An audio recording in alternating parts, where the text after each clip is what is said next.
Hi. Happy birthday to Rocky. It's my birthday. Matt, Rocky. Whatever you want to call me. Whatever you want to call him for this Just one. don't call me Shirley.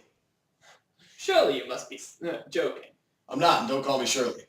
But anyway, thanks for the memories. Rainbow Dash. And Tank. This was a really good episode.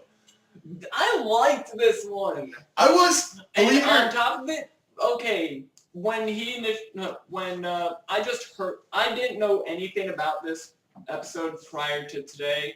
When he told me the summary that he read on Wikipedia, I just knew the episode name, which was Tanks for the Memories. And I honestly saw the Pardon of Ways come in. Well, luckily it's not forever. Yes, thankfully it's not forever. Tank shall be back. Best pet. Best pet and best pet owner. Oh my god, Rainbow Dash was adorable with Tank. Yeah. This entire episode. No, I was cringing all And day. I don't use that word a lot. I use it a lot for this.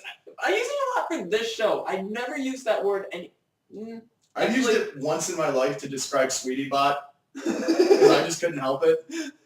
I don't know what it was. The singing? No, not even just the singing. The robot Sweetie Belle, to me, was just great. But back to this episode. So much in me that you don't even know what I'm capable of. Exactly.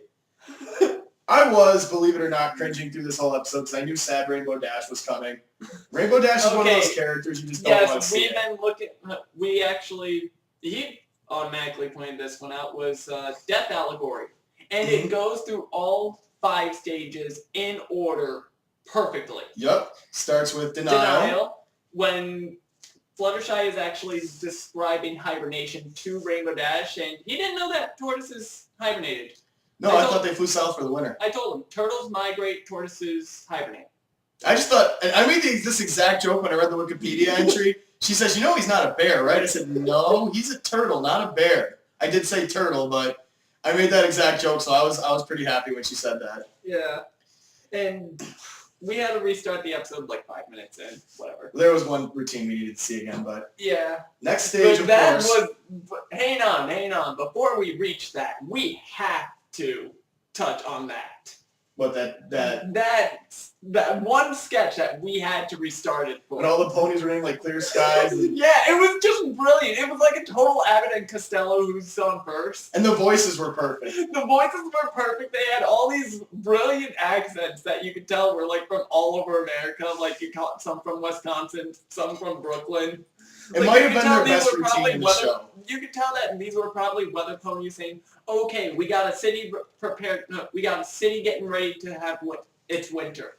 Let's gather our head ponies from different cities up, get winter together, and ship it out. And they moved Cloudsdale itself. Yeah, I was about to bring that up. Cloudsdale is a moving city, and we didn't know that previously, and that is freaking awesome. I thought it was a fixed cloud in the sky, but to know that it's a legitimate moving cloud. It's a moving city. It's a moving fortress city. No wonder the Pegasi were so freaking militaristic. That is like the coolest thing I've seen in this show. No wonder they wore Spartan uniforms during Hearthstorm Eve. And just imagine this, though. Imagine this. A city on like a giant flying machine that moves around the world. Exactly. That's one of the coolest things I've heard. A weather machine. Yeah. A giant weather machine that floats around all over the world, bringing winter, bringing the different seasons. Yeah, it's a cool concept. It seems that they primarily ship it for winter, but I can see that being like the heaviest in production. Spring, it's easy. Yeah. You clear out the skies. It's shown that normal Pegasi can do that with their hooves. By kicking. Yeah, they could just kick the clouds away. They quite literally kick winter's butt. Yep. But, yeah, that idea is pretty awesome. But moving on to the next phase. Okay, anger. And they pictured it perfectly. Oh, man. The face. If you look at the episodes on YouTube, you'll see what we're talking about. Just the setup of when they reach this stage. They're in the field. They're preparing for winter, and Rainbow Dash is just trying to deny that he's hibernating still. And then Pinky starts trying to say the word. Hibernate? Don't say it! And she just goes off! She does! And we never really we've seen Rainbow Dash ticked off. We've Like, never it's- seen her legitimately angry. Like, this is legitimately angry to the point where she does like the okay, you referenced something that it looked like something from SpongeBob. Yeah. I know the exact thing that you're referencing. Does this look happy to you? Yes. Oh my god. And it just, I've never seen I've never seen an inner click blow up like this. I think she actually beat out Starlight Glimmer for the quiet. Though I have to say, and I just have to bring this up, that the facial expressions in Season 5, we saw in Season 4 they were improving, but in Season 5 they're just brilliant. It looks like they took legitimately all of their effort and put it into the facials. It seems like they already had the body structures for the most part. Like, even the different varied body structures. But that face. At least with the... I mean, I've even noticed just with this, we're starting to see more men with different body styles. We're starting to see more male characters in general. Yeah, we're starting to see a huge flux of male characters coming in. We're seeing an equalization of this, of the genders. It had to happen. It needs to happen. We've had it way too focused on the mares too long, and yeah, this is a show that both boys and girls can enjoy. Heck, even men and women. Yeah, it's a good show. Period. That's all. Exactly. But I mean, people are so stuck up about, oh, it's a it's a cartoon, it's animation. Animation. So is Family Guy. Animation. Yeah, same with Family Guy. Animation doesn't mean it's crap. It's just an art style. And if it's considered to be the target demographic for kids, so is Rocko's Modern Life. I dare you to not be able to pull a lesson out of it. Yeah, I do. You know, we should have a discussion about the moral, like the top 10 morals we've seen. Hang on, we gotta keep to this one now. Well, we're on number 3, bargaining. Yes, now we're on to number 3. Bargaining. My God. Okay, let's start with the facial expression of just the Grinch smile. Oh my God. I'm sorry, I had to point out the Grinch smile. I must stop this winter from coming. I can't even do it. Like it curved like the Grinch's smile. Yeah, she did the exact Grinch face. Like, if that's not a meme already, it's gonna be. Yeah, it's gonna come from me. Yeah. I must stop this winter from coming. Yeah, we're recording this at about 2:20 in the afternoon. Anything that came out after that time, you stole from me. There you go. Oh my God. Both of us. And the pony in Ponyville is called Ponyville, and Whoville is called Whoville. All the ponies down in Ponyville liked winter a lot. But Rainbow Dash, who was just north of Ponyville, did not. Oh God. I must stop this winter from coming. Wait. I must stop this winter from coming. Hang on, you gotta mention something with this. Oh, and here's Tank. What was I supposed to mention? It's Max! There you go! I wish I could bring Oh my God, we had a Grinch Stole Christmas moment, except it went in a totally different way. And let's not forget, and oh man, we got a nice tour of the Weather Factory. Yeah. Like, this was a really good tour. It looks like something out of Dr. Seuss. It does. Not as colorful, but like with all the different visuals. Lightning in a bottle. Literally. Yeah. I mean, maybe not bottles, more jars, but still. They had literal lightning in a bottle. I think that weather ponies in multiple colors. I think weather ponies are like not lightning proof, but resistant to it. Because they must get hit by lightning a lot. They're always flying during storms and stuff. Yeah, lightning, I don't know, electric does double damage to flying. That's Pokemon. I'm talking about My Little Pony. Oh my God, I just said that. But I really the fact that there was even a comparison of Pokemon and My Little Pony in a conversation between the two of us. I think seriously that they have to be somewhat lightning proof. Because they're going to get hit by lightning a lot. They're up in the clouds during the storm. Yeah. They're setting up the storms. Yeah. So I mean, yeah, you're not going to tell me that they don't get electrocuted. She got electrocuted by Derpy, almost. Yeah, Derpy actually got electrocuted, did it to herself. Yeah. So, but yeah, that's neither here nor there. We move on to the next phase, which is the one I was cringing through the whole thing. Depression. Yeah. Hang on, we have to mention one thing at the very tail end of bargaining. Yeah. Twilight's line. Winter's coming. Winter is coming. They made a Game of Thrones reference.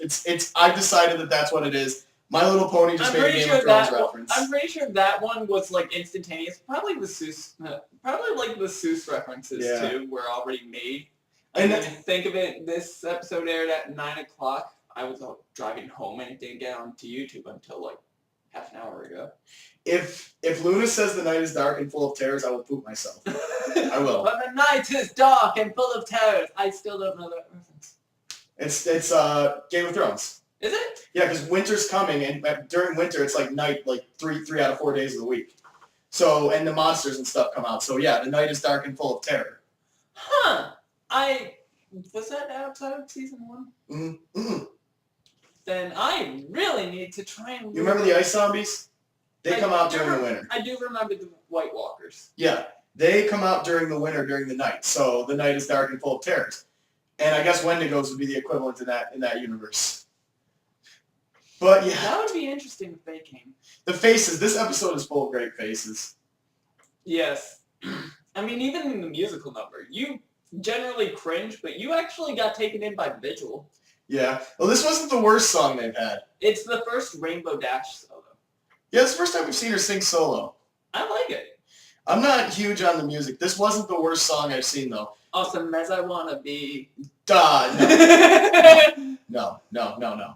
At least it's not that. No. Human Rainbow Dash doing punk rock, yes. There's no such thing as Human Rainbow Dash. I'm deleting it from my mind. It's impossible.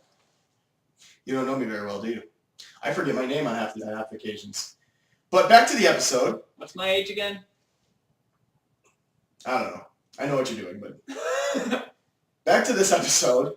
The next stage is obviously depression. I was cringing through the whole episode because I really didn't want to see it. Rainbow Dash is one of my favorite characters, and she's the happy-go-lucky, and to energetic see her one. just bawl her eyes out, and then it started getting hilarious. Is she getting her third win, or is she done? Oh, and even better, hang on, I gotta actually flip this forward real quick. You gotta say the line. What line? Twilight's line. Oh, yeah. What was it? No, it was Pinky's line. No, it was, What about Applejack? No, it was before that, when she lowers her hat. You too? Are you? Yeah, you too. You too, Applejack? No, I'm okay. Applejack cries on the inside. I believe it too. I don't see. And the fact that she even says I do. I don't see Applejack as the one who's externally. I think we were laughing too hard. I was. She said it's true. But I see it though, because Applejack I don't see as the kind who's gonna like go all out and crying and stuff. But I don't think she's completely emotionless. Unemotional. Yeah, she's definitely more subtle. Yeah. What about? In which, let's face it, Applejack's subtle. That's why she doesn't stand out too much. But that she.